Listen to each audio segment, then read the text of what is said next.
नमस्कार। हरियाणा में दो राज्यसभा सीट खाली हो रही हैं, किरण चौधरी की और रामचंद्र जांगड़ा की। मार्च के बाद इसमें चुनाव होगा और चुनाव होने के बाद बीजेपी और कांग्रेस एक एक अपना कैंडिडेट उतारेंगी और सीट को क्लेम करेंगे। कांग्रेस 37 विधायकों के साथ होने के बावजूद क्या अपना राज्यसभा सदस्य निर्वाचित कर पाएगी या नहीं कर पाएगी, क्योंकि 2 चुनाव पहले ऐसा हो चुका है। कांग्रेस के पास पूर्ण बहुमत होने के बावजूद अपना राज्यसभा में सदस्य नहीं भेज पाई है। तो अब सवाल ये है कि कांग्रेस किसको अपना कैंडिडेट बनाएगी और बीजेपी किसको बनाएगी, और उससे भी बड़ा सवाल है क्या खेला हो सकता है। बीजेपी एक तो राज्यसभा सीट लेगी, कहीं खेल करके दूसरी भी ना ले, ये बहुत बड़ा सवाल है। कार्तिकेय शर्मा और सुभाष चंद्रा इसके जीते जागते उदाहरण है कि भाजपा ने समर्थन दिया और निर्दलीय प्रत्याशी के तौर पर वो राज्यसभा में पहुंच गए। ओपी जी, कांग्रेस से कौन कैंडिडेट हो सकते हैं?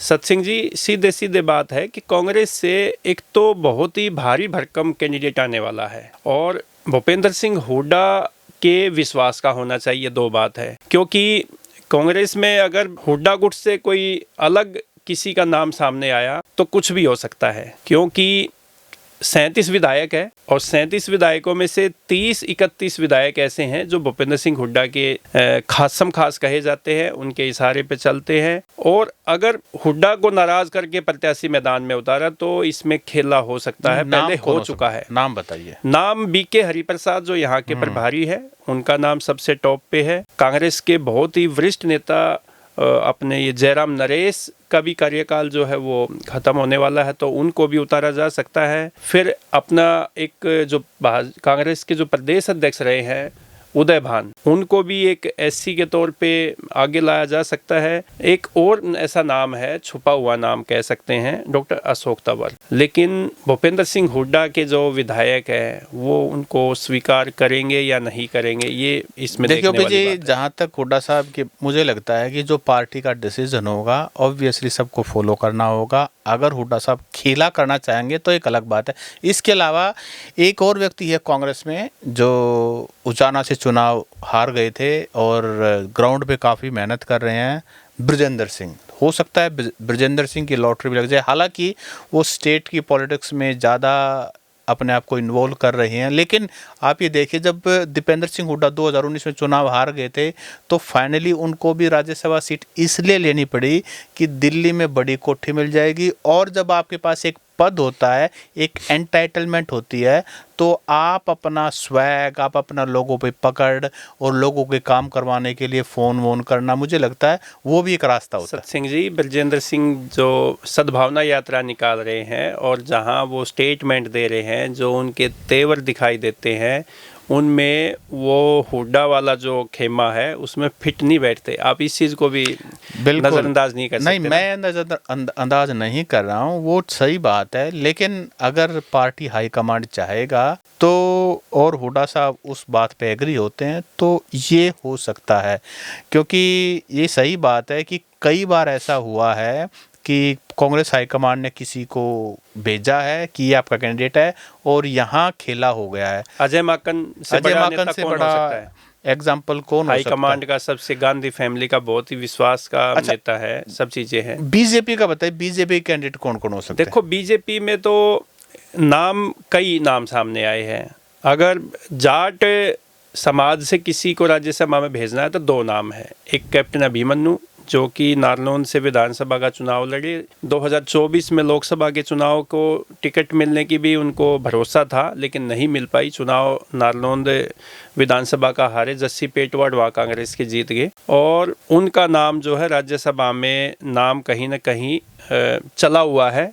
फिर एक दूसरा बड़ा नाम है पूर्व मंत्री और भाजपा के प्रदेश अध्यक्ष ओम प्रकाश धनखड़। अगर 2 नाम जो ये ऐसे हैं कि जो जाट समाज से नाम इनमें से आएगा, तो इन दोनों में से एक का जो है लॉटरी लग सकती है। हालांकि सुरेंद्र पूनिया का भी नाम सामने आया है, लेकिन इन 2 नेताओं का नाम जो है वो जोरदार तरीके से और मजबूती के साथ मनीष ग्रोवर का नाम भी आ रहा है। मनीष ग्रोवर है और जो करनाल से जो सांसद रहे हैं पूर्व में संजय भाटिया, अगर पंजाबी समाज की हम बात करेंगे तो मनीष ग्रोवर और संजय भाटिया का नाम है। अगर एससी की हम बात करेंगे तो बंतो कटारिया और सुनीता दुग्गल जो है वो उनमें से एक नाम राज्यसभा में जा सकती है। एमपी सुनीता दुग्गल का भी वो काफ़ी एक्टिव दिखाई दे रही है।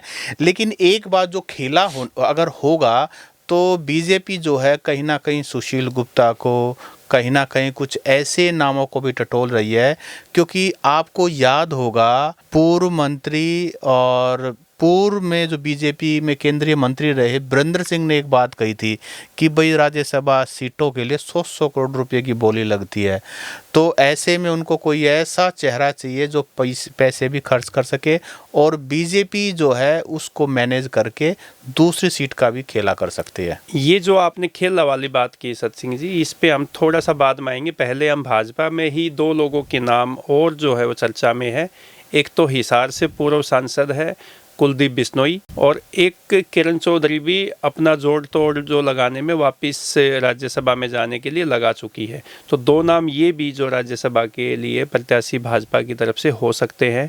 अब आते हैं खेला वाली बात पे। देखो, कार्तिकी शर्मा पैसे वाले व्यक्ति थे, नेता, उनके पूर्व पिताजी पूर्व में केंद्रीय मंत्री भी रहे विनोद शर्मा। तो कार्तिकी शर्मा ने खेल किया, भाजपा ने समर्थन दिया, अभय सिंह चौटाला ने वोट डाला कि भाई उनके जो पिताजी जब जेल में थे तो कार्तिकेय शर्मा का जो भाई है उन्होंने उनकी मदद की, मोनू शर्मा ने।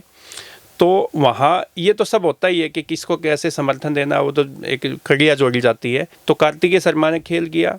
फिर आप सुभाष चंद्रा की बात करें, वहाँ पे खेल हुआ, पैसा उनके पास था, उन्होंने भी वो उस टाइम पे तो स्याही कांड का बड़ा एक मुद्दा बना था। अब जो खेल वाली बात है, सुशील गुप्ता का जो नाम सामने आया है, सुशील गुप्ता पैसे वाला नेता है, पैसे के दम पे वो राज्यसभा में आम आदमी पार्टी की तरफ से गया था और प्रदेश का अध्यक्ष भी पैसे के दम पे ही बना आरोप था। लगते हैं, सभी कहते हैं, नवीन जैन तो खुले तौर पर कहते थे कि भाई मैं प्रदेश अध्यक्ष इसलिए नहीं बनाया कि वो पैसे वाले नेता लेकिन फिर भी आरोप है। हम उनको ये कहें कि देखो हमारे पास कुछ सबूत लेकिन सुभाष, ये सुशील गुप्ता की जो बात करें, लेकिन ये तो आप ये देखिए कि ये तो भूपेंद्र सिंह हुड्डा के भी बहुत ही नजदीकी हैं सर, जिसके और पास ये भाजपा की तरफ से जाना चाहेंगे। पैसे वाले सभी के नजदीकी होते हैं, जहां उनको जैसा मौका मिलता है वैसा वो कर लेते हैं। तो खेला होने के पूरे चांसेस हैं। पर एक नाम और है जो कि उन्होंने अपनी एक अलग से पार्टी भी बना रखी है, गोपाल कांडा।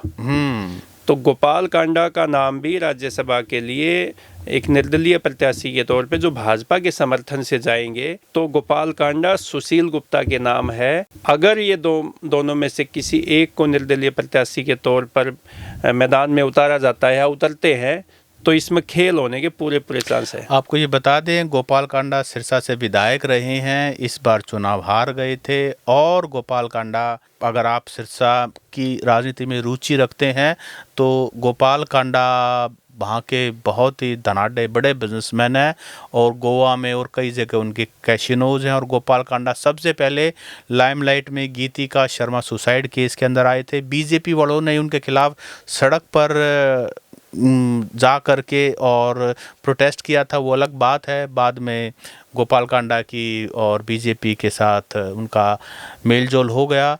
तो आपको क्या लगता है? भूपेंद्र सिंह हुड्डा के नेतृत्व में जो 2009 में कांग्रेस पार्टी की सरकार बनी थी, वो भी गोपाल कांडा ने ही बचाने का काम किया था, क्योंकि समर्थन जो दिया था वो गोपाल कांडा ने दिया था। उनको राज्य गृह मंत्री का दर्जा भूपेंद्र हुड्डा ने दिया। तो आप भी कमेंट करके बताएं कि बीजेपी और कांग्रेस किन कैंडिडेट को उतार सकती है और जो नाम हमने बताए हैं उनसे आप कितना संतुष्ट हैं, ये कमेंट करके और खेला होने की कितनी गुंजाइश है ये भी आप हमें ज़रूर बताना। नमस्कार।